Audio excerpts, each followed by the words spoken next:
could get the same effect by just smashing a load of cups. What were you playing? Listen again. Again, it sounds like you're just smashing cups in a sink. Oh, you're trying to play Don't You Forget About Keith. I am playing Don't You Forget About Keith. It's completely incorrect. How all right, dare you? Welcome. Let's get into it. It happened.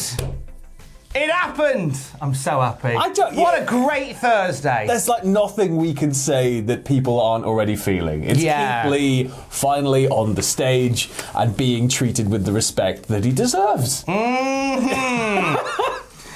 Friday, Tony Khan talked about a top wrestler walking in the door, signing a contract, slamming the door shut on Wednesday. Some semantics about a forbidden door later, and here we are as Isaiah Cassidy stands in the ring waiting for his opponent. There is a brand new Mikey Ruckus cuts for Keith Lee making his AEW debut, hoying Isaiah Cassidy across the ring at one point in true Keith Lee style. Of course, he wins the match. He's on his way to the ladder match at Revolution. Later on, it was put out on Twitter by Tony Khan. It's official. Keith Lee is all elite. Keith Lee is officially in AEW. This is huge. This is absolutely huge. And it's going to be interesting to see where this leads, because obviously WWE, to anybody who was a Keith Lee fan, massively dropped the ball with Keith Lee. It looked so promising to begin with, and then it all very quickly fell apart. So AEW are kind of getting the scoop of the century here. How could you let somebody like Keith Lee go and just walk into the arms of a competitor? You've seen, I know Vince doesn't watch anything but WWE, right? But come on. You've got to have seen him on the Indies. You've got to know what he's capable of. And we did a video. I did a video all on this about where WWE went wrong with Keith Lee. For WWE, it's because they have one archetype of what a big man should be. And that's always, then, you know what, for better or for worse, that's what they've always had. Sometimes it's really worked for them. See Andre the Giant, etc., and others. Sometimes it hasn't. When you get an anomaly like a Keith Lee, who's a heavyweight but can move, but if all you've ever done is go heavyweight does heavyweight things, then you're at a loss. He's a complete package. It's almost like, not all big wrestlers are exactly the same. Not all are created equal. But Keith Lee, now in AEW, where I genuinely believe they will lean into the uniqueness of Keith Lee. You know what? If I'm wrong, then we'll revisit this, and I'm happy to say that I'm wrong. But I feel that AEW will lean more into what Keith Lee is about than WWE did.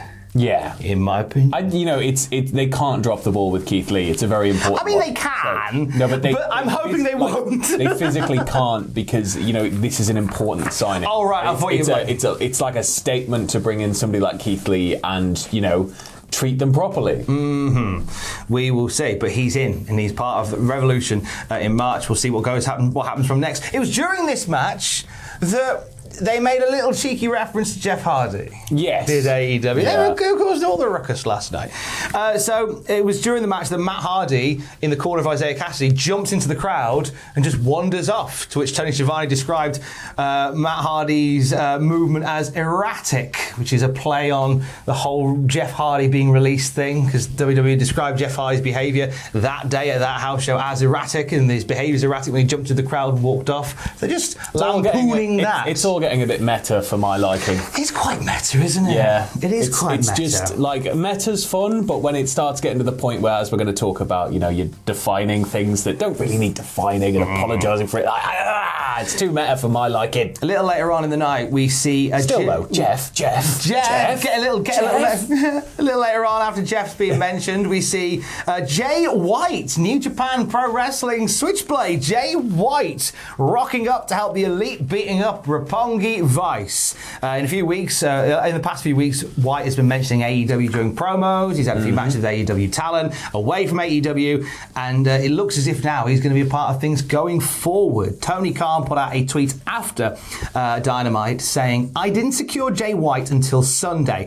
I realised after the fact that Friday night I butchered my own definition of Forbidden Door in hyping tonight. I heard the fans' feedback and wanted to ensure that tonight was a special AEW Dynamite for all. Thank you for everyone who watched." And you made a good point about meta. Yeah, it's just, I butchered the Forbidden Door. Yeah, I get it. You want to be, clear and you want to stick. It's just, I'm just more excited we had Keith Lee. I wouldn't have been one of those fans going, well, actually, Tony, this is not a Forbidden Door. This is a signing, Tony. And I guess, feeling like it feels like that might have happened given that he's come out and gone, well, but at the same time, we do have Jay White now as well, so can't exactly complain.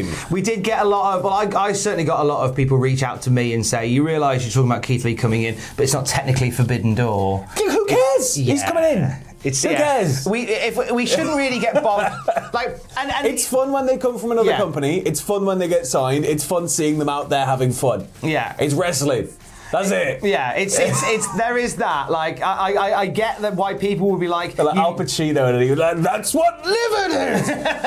I think if we can more focus on the fact that Keith Lee is in the house, that's fine, and less on the semantics. But I do like the idea of the word Forbidden Door, what the true standing for meaning it does, when a wrestler comes from somewhere else. It does. And it's still signed. It can have a meaning, and I get it, but at the same time, it's just sort of I get swept up in the excitement. I wouldn't have really minded. I'm just happy that Keith Lee is there. Yeah. We're just happy that Keith Lee is there.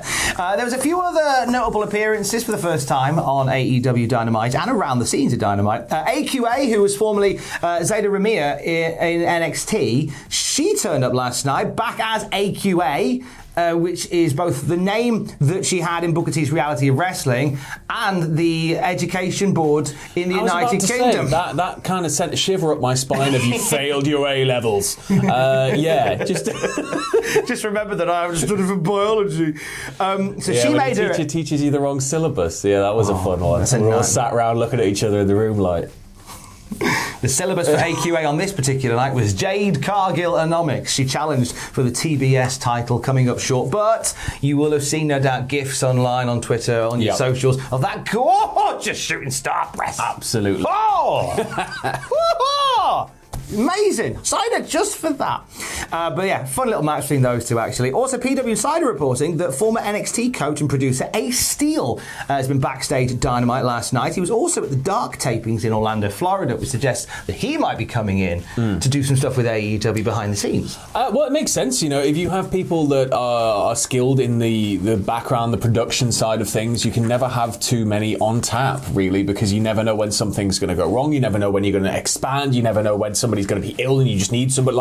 Even if it's not like a full-time signing, it's good to just have all of these people and know them. And if they've come from WWE, that's a pretty rigorous schedule. It's pretty intense over there, and so you've got to figure, well, they're going to be able to do this anywhere, right? Yeah, exactly. Yeah. So it's a good person to have on the books there. We're going to look at some spoilers from Rampage that was taped last night. Now, you might not want Rampage spoiled for you. So it's tough. So it's coming. It's coming. So for as long as you can see the xylophone on the screen, or you just give them a timestamp. Just say skip to the timestamp that's on the screen right now. Well, I'm not editing this video, so I'm glad you. Who is editing this video? I don't know.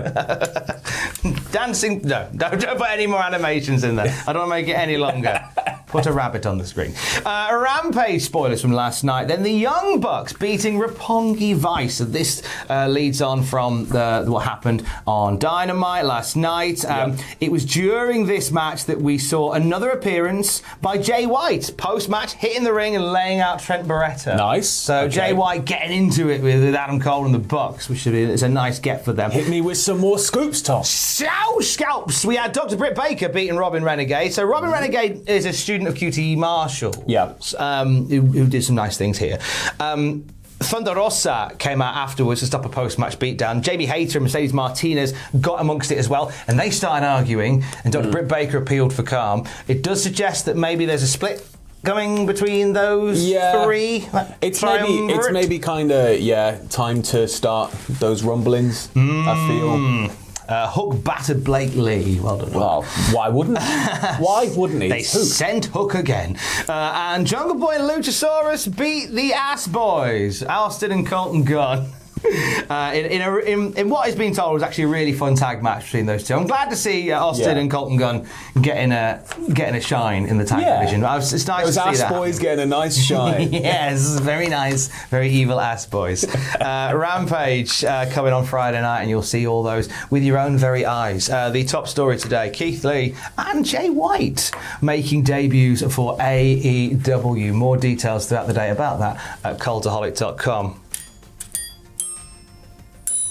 Are you playing 5, 6, 7, 8 by steps? I've got it.